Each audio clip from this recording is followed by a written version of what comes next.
Hi, welcome to our discussion on laser alternatives in glaucoma. My name is Ahmed from the University of Toronto, and we'll be speaking about different options we have now for laser trabeculoplasty and cyclotherapy. Laser irradiation and thermal damage is a problem when you're treating skin. So understanding, the concept of thermal relaxation time, the amount of time for heat to dissipate beyond the tissue and then basically cool down, is an important concept when we talk about preventing some of the thermal effects that you talked about. So that's the concept behind this. I will just add, I have a disclosure to make for this talk, a few actually for this meeting, but Iridex, sorry, I don't know what the problem is there, but I can't say no. What can I say? It's all interesting technology, right? So I already covered some of these already. What's the alternatives? Are there new wavelengths, delivery systems? Not really, but what's new is really micropulsing. And I think that's what's really cool and interesting with this technology. You guys have already answered this question. Someone chopping, you kind of already knew my slides already, Remember a continuous wave laser exposure that we're used to, for example, with our traditional, argon laser trabeculoplasty, right? Continuous wave builds up, you got the heat building up in the tissue, it's building up one on top of the other, and basically this causes thermal burns and injuries. By chopping it up into small little bite-sized segments, it allows sufficient cooling between that to allow the tissue to relax and to allow prevent thermal damage. And so the idea, of course, we want to achieve the same therapeutic effect without some of the damage that we may get from this, and that might be an advantage for many different areas. Now, this concept has been used in retina, for example. How do lasers work? Well, they typically cause a biological effect, whether it's inflammation or cellular turnover. That's how often the resultant clinical effect is achieved. Unfortunately, that sometimes means a burn, and the burn is what causes problems. And so the idea here is that we basically are able to spare tissue by micropulsing, but still obtain a biological effect. And although we don't quite know exactly how trabeculoplasty works, we know it's not really a shrinkage issue as far as tissue mechanical movements, although that's been argued. The inflammatory cytokine activation macrophage story and the biologic story around that cellular turnover sounds like the most likely theoretical mechanism. This is what it's trying to do. Now, when I talk about pulsing, I usually think about phaco machines. We think about duty cycles and et cetera, et cetera. So those of you that have programmed your phaco machines, have heard about duty cycle or, for example, for our VitRet machines. But this is kind of some of the terminology we use. What's the on time, the off time, and in any given pulse, how much of that pulse is on, where the laser's on and versus is off. And then if you basically think about how much is on versus off, the percent time it's on is the duty cycle, right? So for an example, if the on time is 0.3 milliseconds and the off time is 1.7 milliseconds, the period of that pulse is 2 milliseconds. So 0.3 over 2, that's the duty cycle. For every 2 millisecond period, 15% of that is on time. So I hope that wasn't too complicated, but that's basically the terminology that is typically used with micropulsing or hyperpulsing, for example, for phaco machines. Trabeculoplasty has kind of gone through a few periods of utilization. When ALT came out, there was uptake, and then things kind of leveled off a bit. SLT came around, and then things picked up again, and now it's kind of leveled off a bit. Where does it fit? I think for many of us, trabeculoplasty's indications have changed. I think in the past it was use it right before surgery. Patients on multiple meds, pressures like in the high teens. We want to avoid surgery, and it can be used for that, but the success rate in that population is not great, and expectedly so, because these patients are on quite refractory, as opposed to a patient maybe who's not on maximum medical therapy, who's, for example, on a couple of medications or one or two medications. That's kind of the sweet spot. And of course, the higher the pressure, that's one factor that's been shown to have a correlation to the amount that's affected. And I'm very much, I think, and I'm sure I know Steve is, and I know some of you are very much into the whole change in the renaissance of glaucoma therapy. And I believe glaucoma therapy is moving away from topical medications. I won't go into a lot of detail on that, but we know whether it's compliance, side effects, surface issues, trough, peak effects, burden of illness, quality of life. the medication era is kind of come and gone now. I think we're into the era of how do we minimize medications. And I think the term interventional glaucoma is something that we need to think about here. Just like MIGS has changed a little bit how we think about glaucoma surgery, with microinvasive implants that's still, you know, in development. So the day is coming where basically we can laser trabeculoplasty someone, we can inject drugs into the eye, and we can do microstenting into the eye and completely pass drops, or maybe if anything use 1 drop a day perhaps, if anything. So this is I think where we're going, and this is what I really am excited about with glaucoma. So, you know, you guys are all here because you know about glaucoma, but you know, glaucoma is kind of one of those things people have kind of been passing over for a lot of times. So, you know, of course, we talked about earlier at ALT, there's, you know, continuous wave energy. There is visible damage. You see blanching actually when you do it, right? You get shrinking of the tissue. You know, there's inflammation, of course, expected here, but sometimes it's more than you want. We see histopathology after ALT. What happens? You have, you know, an inflammatory, you know, formation, and you have a scar formation that basically bridges the inner wall and the outer wall. So you actually get collapse of the canal in the areas where you've lasered. That makes it difficult to repeat because now you've lost your organizational structure of the canal. It also, of course, makes it a problem when we decide to use eye stents or other STEMS canal devices after ALT, which we prefer not to if we can avoid it. SLT, you know what, has really changed the way we think about lasers. I mean, this is a procedure that basically uses what's termed selective thermolysis, where basically we're trying to select out the pigment and the melanin in the canal and basically target that. And that does reduce the collateral damage because we're basically targeting melanin. The tissue is spared better, and the anatomy is spared better, but because of the pigment you know, direction here, certainly in eyes that have more pigment dispersion, we've seen reports of IOP spikes, and there is obviously some cells and inflammation in the anterior chamber, and it's got a larger spot size.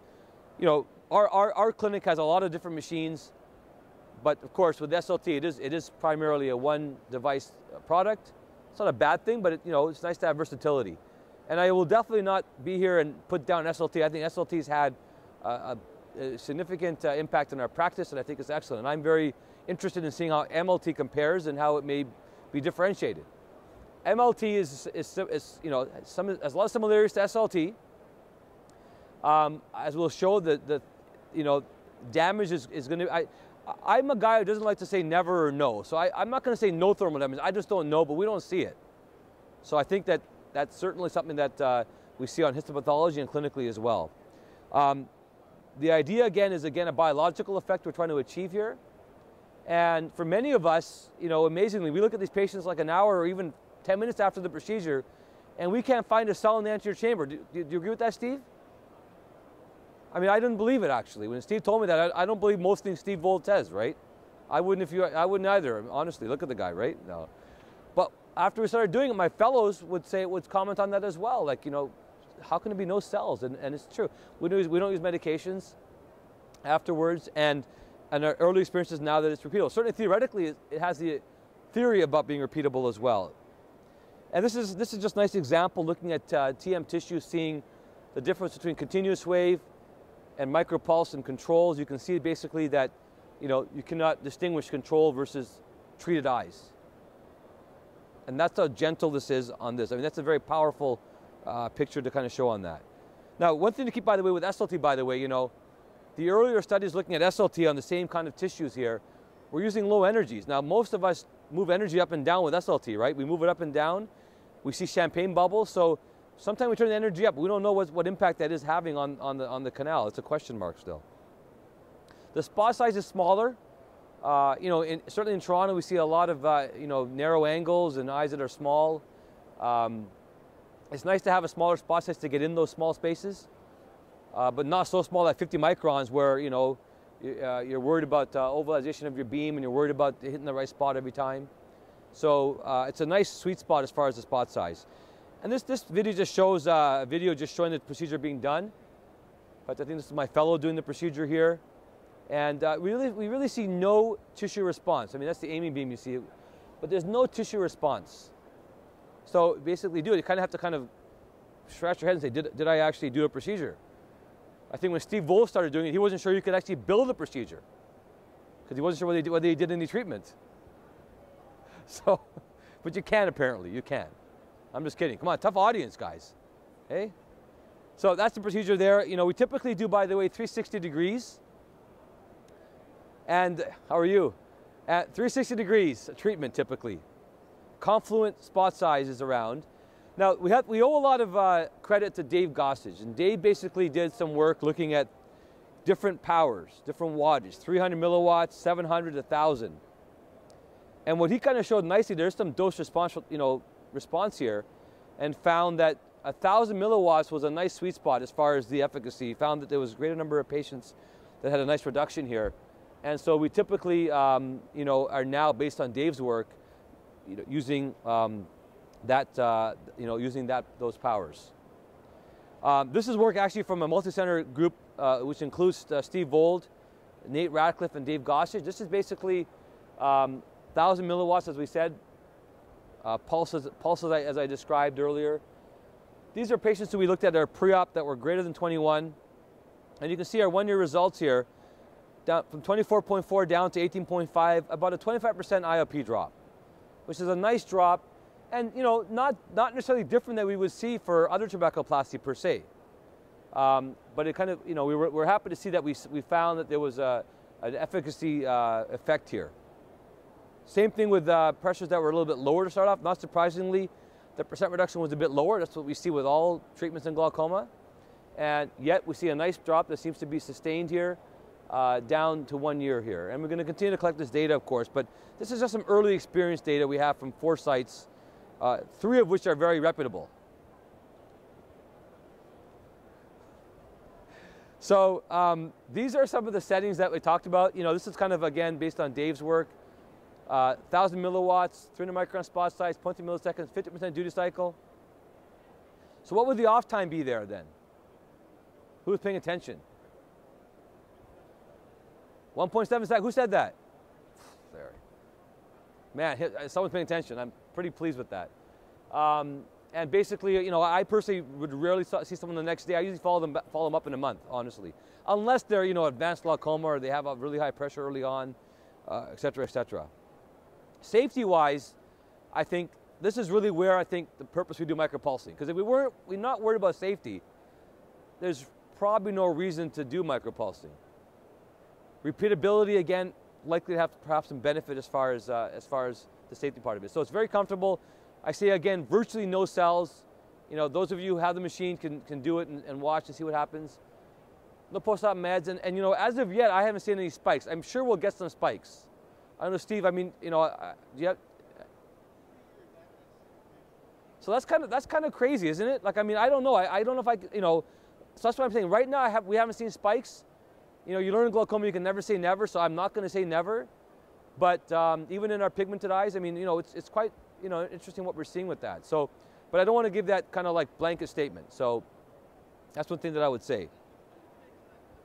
Yeah. You have the mic. Let's give Steve the mic. Let's finally give him the mic. There's a couple things that are really important in using this. For instance, early on, I was not using enough power. I was in that 700 to 800 milliwatt power. And I will just tell you right now, you're going to be a little bit underwhelmed with the procedure if you're using that. You do need to have 1,000. And Ike is 100% right. When the problem is when you get up too high, if you raise too high, there is that risk of potentially having inflammation or a spike. I have found that kind of 1,000 has been our little sweet spot, and the thing is, my gut tells me that there may be a little range. For instance, on more pigmented eyes, we may not need quite as much power and a little bit more. But I would start at least with 1,000 milliwatts. I have found that in some of the more lightly pigmented eyes, I probably could go up a little bit and maybe have a little bit better results. And I think that's the kind of early experience we need, Steve. You're right. I mean, I think, and what's the right, duty cycle, right? Like with phaco, we started off with certain pulse rates and we changed, right? So I think as we're going to see this device being used more widespread, we'll see maybe some things. The one thing that's distinctive between this and other ones is the almost negligible inflammation that I've seen. Yeah, that's one thing. And so I've always been in the past. I've always checked their pressure for a half an hour after the procedure. I did that for 2 years, okay, and we checked it on every single patient. and not a single one. Okay, and so I don't know if I'm getting lazy here, Ike, but I don't check the pressure anymore. Yeah. And I used to have people come back a little earlier. Now I think it's probably reasonable to have them come back. Now, if you're going to do one eye 1 week and the other the next, but to have them come back in 6 weeks, because then you're going to know exactly where they are, because at a week or two, you're probably not going to have that biologic effect really kick in fully. So there's some things that can be potentially a little bit of a game changer that way. No, I think, Steve, you captured it very well, and I totally concur, and thank you for validating that. And again, Steve has had 3 years of experience, so he's certainly speaking from a lot of experience. As far as indications, again, I mean, we use it all over the map. We've started to use it in people who haven't responded to SLT and seeing whether we may get a response there in that group. We'll see what that shows. Previous ALT treated eyes, we've been looking at it as well. There are some in our area that have done trabeculoplasty as primary therapy. I don't do a lot of primary therapy, but we certainly discussed it and offer it. Some patients really jump to the idea of primary therapy, and that's great. Some rather try medications first. I think those are options. I certainly think it should be discussed and offered there. And again, I think as far as the medication reduction, we've already addressed. I mean, that's something that I think is an important point. We don't often think about from our perspective, but from a patient's perspective, it's a big issue as well. So, any questions? I'll take a little pause here. I mean, we're getting toward the end of my talk. Don't worry, but I'm happy to take some questions before, because I have a couple little slides on something else that we're also been working on as well. And we have Joan, who's very kindly willing to walk around. That gentleman over there, oh, wonderful. The scary gentleman over there, no. How you doing, Jay? What kind of lens do you use for the MLT? I didn't hear the question. I don't have a... Yo. Okay, what kind of lens do you use for the MLT? Okay, you know what?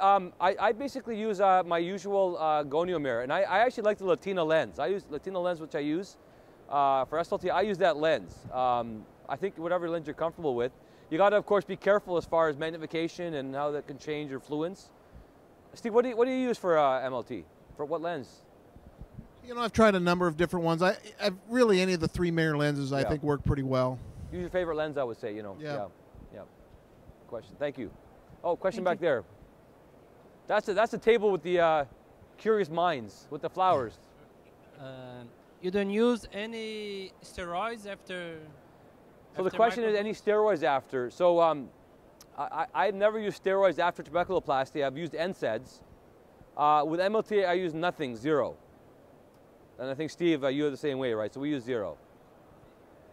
Do you use brimonidine before in pilocarpine? So you know what? I mean, it's funny because I used to use brimonidine routinely, and then now that we've been doing this, we haven't been using it. I would probably say it depends on the patient. I mean, if someone has a high pressure or they have advanced glaucoma, I feel comfortable using that. I would say that we've found that we haven't had to use it all the time. Steve, what about you? I started out again using some perioperative alpha agonists. Yeah. I don't ever use it anymore.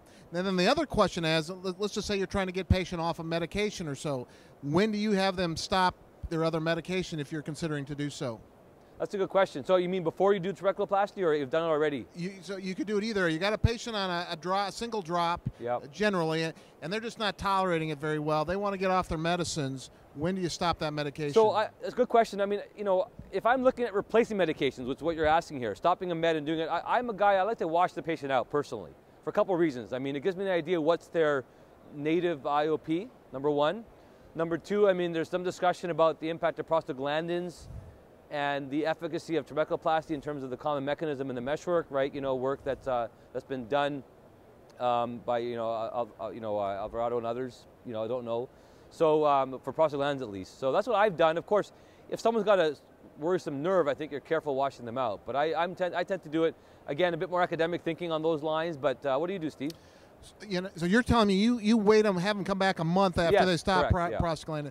Typically, at least for my patients, a lot of them they're traveling a significant distance. It's just not practical that way. Yeah. So I do stop it at, for instance, they're coming in for their, let's just say their initial visit. They want to get off their medicines. I have this opportunity to help them. I will stop the medication at that time and do their procedure. I'll generally stop it in both eyes, have them come back a week, because we know it takes about 4 weeks to wash out a prostaglandin. So you're still covered, yeah. No, I think that's great. I think it's a good idea to do that as well. I think either way, I think it could work. Any other questions? Don't be afraid. Yes. No more questions. No, hold on. Your quota's passed. Only 2 questions per person. I'm kidding. How long do you wait to redo another micropulsing? Okay, good question about repeating. Yeah, repeat. So again, we started with do 360 all the way around, right? As we said, you know, as Steve mentioned before as well, I think it takes about a month before we kind of see the effect. There's some evidence that maybe for some patients it may take 3 months. So I would still wait. If of a month nothing's changed, I would still wait 3 months before I decide to say they haven't responded. If they have not responded at all, I don't repeat it. I mean, I don't think there's a reason to repeat it. If they responded, but then after 3 months they basically went up again, I don't have a lot of faith it's going to work again. I sometimes I've tried it again just because they had a nice response. I want to try it again. My personal results, I find if they escape so quickly, they went down and 3 months later they go up again, then repeating it again, you're kind of not really getting sustained effect, I've seen. Now, for the patient though who's responded well and a year or 2 or 3 years later they creep back up, that's a great patient to repeat. That one can do very well. And again, same thing with that, same idea with SLT. I mean, so that's my way I look at it. Good question. You have good questions. Are you a plant? Your results compared whites to Negro patients? So the question is there any racial differences in response rates? We looked at that with other laser trabeculoplasties. We haven't looked at it with this. I can't see that we've seen that. I mean, the data we showed there was a mixed population, more Caucasian in that data we showed there. So unfortunately, I can't give you a comment. Nothing comes to mind to tell me that there's a big difference. What are your thoughts? Do you think there might be a difference? Well, our population is heavily pigmented, so yes. that might be a difference. Now, I mean, our population in Toronto, if you, my practice is in Brampton. Anyone know Toronto, Brampton and Mississauga? We call Brampton Bramptistan, right? Like my people live there. So it's a very pigmented population actually. So, and we have, we see no issue about, with their responding, whether they respond or not, they respond pretty similar, and the side effects profile is basically the same. Thank you. Boy, that table, you know what? They deserve. They win. They deserve like a couple of. Get them a couple lasers, man. So very quickly, I wanted to talk about micropulsing and extending it to other laser procedures. How many here do transscleral lasers, like with the G probe? Transscleral? No? Okay, some. Yeah, I mean, we actually do a fair amount. I mean, we have eyes, of course, that are non-seeing eyes that are uncomfortable that we do this for. We also do it for seeing eyes as well. We know, of course, that this is a fairly a more destructive procedure, a more powerful procedure, and we know that there's a concern we have of hypotony, of ptysis, loss of vision. Those are things that we worry about. We've typically have reserved this for patients, of course, who are more of that advanced patient population. But I will say that we are using it a bit more into the earlier population for different reasons. And one thing I've done very early on is basically use a slow coagulation technique, where instead of using 2 seconds, 2 watts, so we basically use it essentially at much lower energies. 1200, for example, with a longer duration of effect. Like 3 seconds, for example. So that's been one thing. But the other thing that's kind of interesting that's come out here is the use of micropulsing for cyclotreatments. And that's a very interesting idea, using the same idea for micropulsing for laser speculoplasty and applying it to cyclotherapy. Now, Steve, you've done some of these? So maybe you can, because I really haven't, I don't have that probe, and so we've been playing around with other ways, but maybe give some comments on it.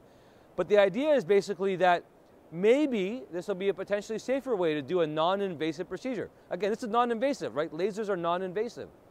So, there are some advantages of not having to open the eye up in certain cases.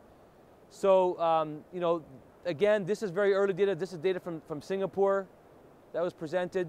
There are now some early experienced users here. And so, keep an eye on that, I would say. it may change the way we look at transscleral treatments. I'm going to ask Steve to make a couple of comments on that, if you don't mind, and then we'll basically be good here. We actually, I think, did the first one in North America, and we've now got some patients out almost 2 years. Okay. And this is a very interesting technique because when you think about it, when you think about doing cyclophotocoagulation, you think about eyes are about ready for the trash can. They're very poorly sighted. There's neovascular glaucoma. But in the past, when you've thought about using a cyclophotocoagulation, you wouldn't think of it as a really well-sighted eye. Where Jeff Kammer's done a nice study out of the University of Illinois, and they looked at well-sighted eyes and how they did with cyclophotocoagulation. And really, they found that they actually did very well with the diode laser. But keep in mind, we're coming from a history of cyclocryo, which was basically this, like carpet bombing and with no precision at all. And then we also had, a lot of these early lasers were just not very precise, and we just really didn't know how to titrate it. Well, if we could do a procedure where we didn't actually have to do a block to numb up the eye, there's minimal post-operative inflammation, and we can still lower the pressure, be a big deal, okay? What we're doing right now is really trying to titrate the dosing of this laser to make sure we get good efficacy in lowering the pressure that is also sustained over time. And it's the other thing we don't know, we've always thought cyclophotocoagulation lowered IOP by ablating the non-pigmented ciliary body epithelium, which produces the aqueous humor. There's a very distinct possibility that we're actually increasing some uveoscleral outflow with this procedure as well. And if we can do it so these eyes are not painful and could actually, and a lot of patients are just, having a trabeculectomy or some sort of filtering procedure, it's just a tough deal. So it's going to be really interesting to see exactly where this plays in over time. That's great. I mean, and we're looking forward to getting more results and experience with that. But I think that's an exciting area, again, where we're applying micropulsing to a different modality, which I think is that kind of a concept that we've talked about. So I wanted to, again, that's kind of the end of my formal slides. Happy to take questions or comments from you about, anything you'd like to talk about, MLT, cyclotherapy, CPC, the Chicago Blackhawks, Toronto Blue Jays, whatever you want to talk about. Question again from the table, the VIP table, the VIP suite. Joan, you got to these guys are amazing.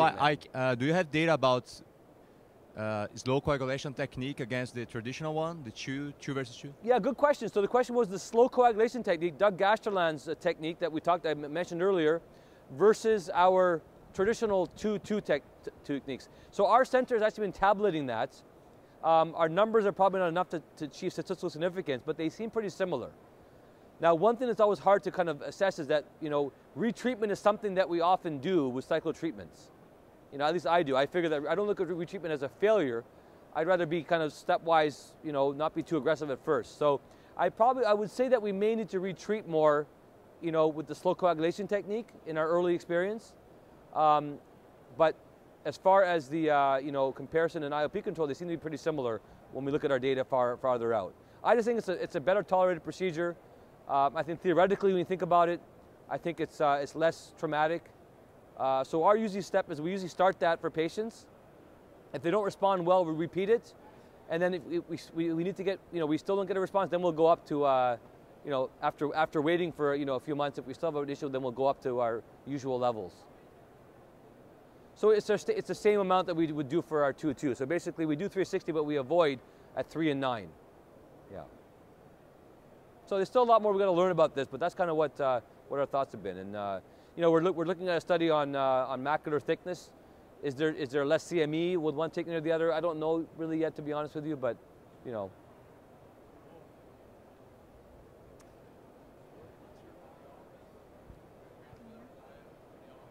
Okay, the question is transscleral diode at the office. So we have a transscleral diode at the hospital, and we have a transscleral diode at the office. So depending on the patient, right, if they have other medical conditions and other issues, or elder patients, we'll do it at the hospital. And we do a retrobulbar block.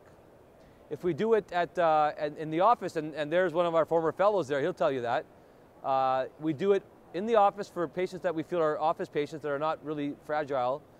We'll do a peribulbar block typically, just to avoid the risk about a retrobulbar block. Is that true, Fox? Get a haircut. Get a haircut, man. I just complimented you. Oh, thank you. Yeah.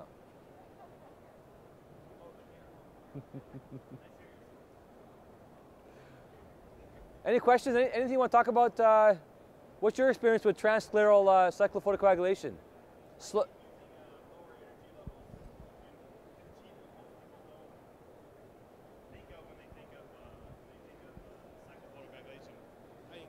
A lot of the time, people think of.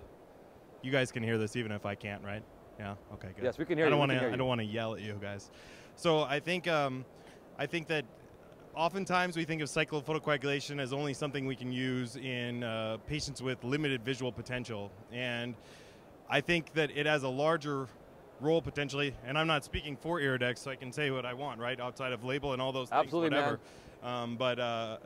So I think that you can use it in cases that might be at a high risk for snuff out of with smaller visual field constricted zones, as long as you use lower energy levels, and then count on the fact that you may need to repeat it over time. But I'd rather repeat a treatment than deal with a high energy treatment that then blasts them down and causes some of the complications that scare people away from using cyclodiode in these situations. So that's well said. And James, you know, he did most of our cyclodiodes. He's speaking from his experience, and I haven't done one in a while. Yes, the fellows do a good job with it. Let the minions do the cyclodiode.